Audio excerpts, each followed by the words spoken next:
Sejumlah pedagang kaki lima di Yogyakarta mengadu ke Lembaga Bantuan Hukum atau LBH Yogyakarta.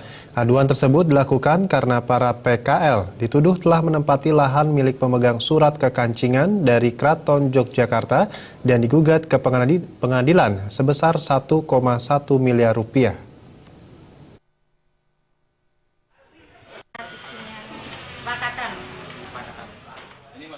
Lima orang pedagang kaki lima yang mengadu ke Lembaga Bantuan Hukum LBH Yogyakarta adalah Sugiyadi, Sutina, Suwarni, Agung, dan Budiono yang merupakan PKL di Jalan Brigjen Katamso, Yogyakarta.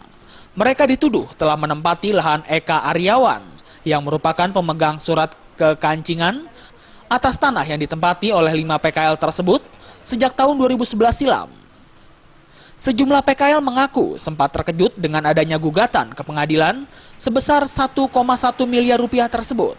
Mereka menilai gugatan tersebut merupakan tindakan semena-mena karena mereka telah terlebih dahulu menempati Sultan Ground tersebut selama puluhan tahun. Sedangkan penggugat baru beberapa tahun menempati tempat yang disengketakan tersebut.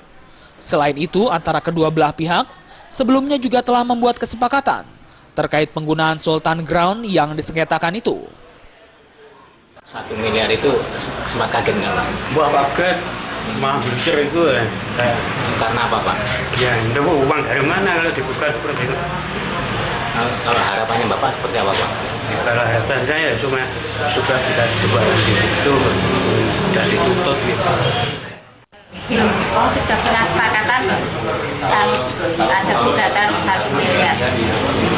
Saya kan ya, saya sudah nggak pakai tanah kekancingan dan di luar kekancingan bisa ada gugatan lagi.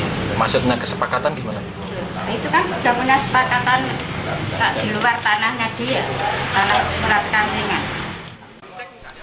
Mendapatkan aduan dari PKL, pihak LBH berjanji akan meminta kedua belah pihak untuk melakukan mediasi bersama pihak Keraton Yogyakarta. Prinsipnya begini, prinsipnya kami meyakini bahwa klien kami juga berhak. Kenapa berhak? Karena pertama dia memegang surat dari Belanda sejak tahun 1933 yang disetujui oleh kelurahan tahun 67. Jadi mereka mendiami itu dan membayar pajak juga sejak tahun 67 sampai sekarang. Dalam artian kami meyakini bahwa klien kami sebetulnya pemegang hak prioritas dalam konteks mengajukan kekancingan sebetulnya. Dan ini yang kami anggap bahwa mereka punya hak prioritas dalam mengajukan kekancingan. Dari Yogyakarta, Fauzan Ahmad melaporkan.